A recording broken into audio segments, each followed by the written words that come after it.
అందులో ఒక విషయం ఏంటంటే ప్రతిరోజు ఎలా మార్చబడాలంట, యేసు క్రీస్తులాగా మార్చబడాలని. ఒక దైవ సేవకుడు మాట్లాడుతూ అంటాడు, క్రిస్టియన్ అంటే లిటిల్ క్రైస్ట్, అంటే లిటిల్ జీసస్. ప్రతి ఒక్కరు కూడా యేసు క్రీస్తుని ప్రతిబింబించేలా ఉండాలని చెప్పి రాశారు. అందుని బట్టి దేవునికి స్తోత్రం. మరి రాత్రికాల సమయంలో అందరూ కూడా లేచి నిలబడి దేవుని యొక్క సన్నిధిలో మరి దేవుని ఆరాధిద్దాం. మరి రాజైన హిజ్కియాకి మరణకరమైన రోగం వచ్చినప్పుడు దేవుడు ఆయన స్వస్థపరుస్తాడు. స్వస్థచిత్తుడు అయిన తర్వాత హిజ్కియా, ఈ దినమున నేను సజీవుడనై నిన్ను స్తుతించున్నాను. హల్లెలూయా. సజీవంగా ఉన్న వ్యక్తి ఏం చేయాలంటండి? దేవుని స్తుతించాలి. మరణకరమైన రోగం కూడా వెళ్ళి హిజ్కియా యెషయా గ్రంథం 38వ అధ్యాయంలో ఈ మాట ఉంటే మీరు చూడొచ్చు. అంటాడు కదా, సజీవులే కదా నిన్ను స్తుతించెదరు. మరి స్తుతి, కృతజ్ఞతాస్తుతి అని చెప్పి మరి ఆ పాట రాశారు.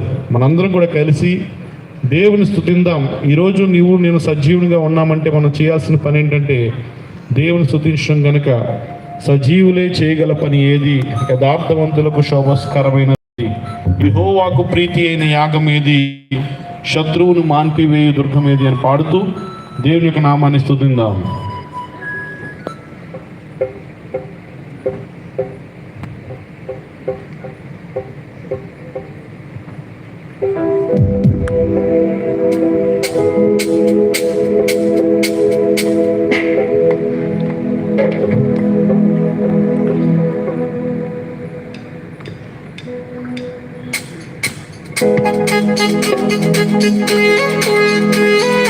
అందరూ కూడా మరి ఆరాధన జరుగుతున్న సమయంలో దేవుని యొక్క సన్నిధి, దేవుని యొక్క మహిమను అనుభవించాలని ఆశతో మనం ఎదురు చూద్దాం.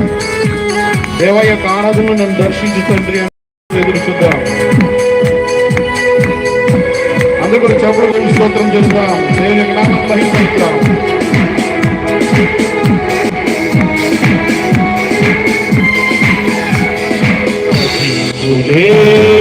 చేయగల పని ఏది? యథార్థవంతులకు శోభస్కరమైనది ఏది? యెహోవాకు ప్రీతి అయిన యాగమేది? శత్రువును మాన్పివేయు దుర్గము ఏది?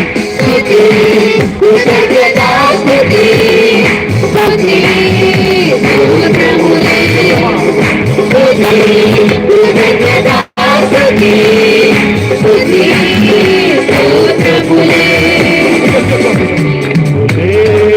చేయగల పని ఏది? యథార్థవంతులకు శోభస్కరమైనది ఏది? యెహోవాకు ప్రీతి అయిన యాగమేది? శత్రువును మాన్పివేయు దుర్గము ఏది? స్తుతి, కృతజ్ఞతాస్తుతి, స్తుతి, స్తోత్రములే, స్తుతి, కృతజ్ఞతాస్తుతి, స్తుతి, స్తోత్రములే. అందరూ చెప్పులు కొడుతూ సూర్యోదయం మొదలుకొని సూర్యాస్తమయం వరకు 10 గంటల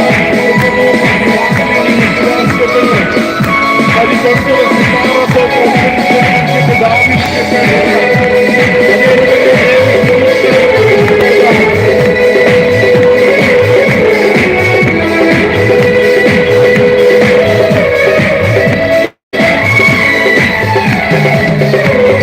సూర్యోదయము మొదలుకొని సూర్యాస్తమయము వరకు ఉదయము నాటి కృపను ప్రతి రాత్రి విశ్వాసమును.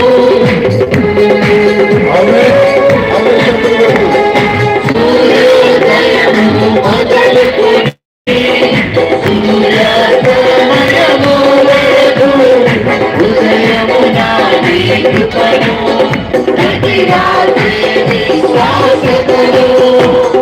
స్వర్గమండలములతో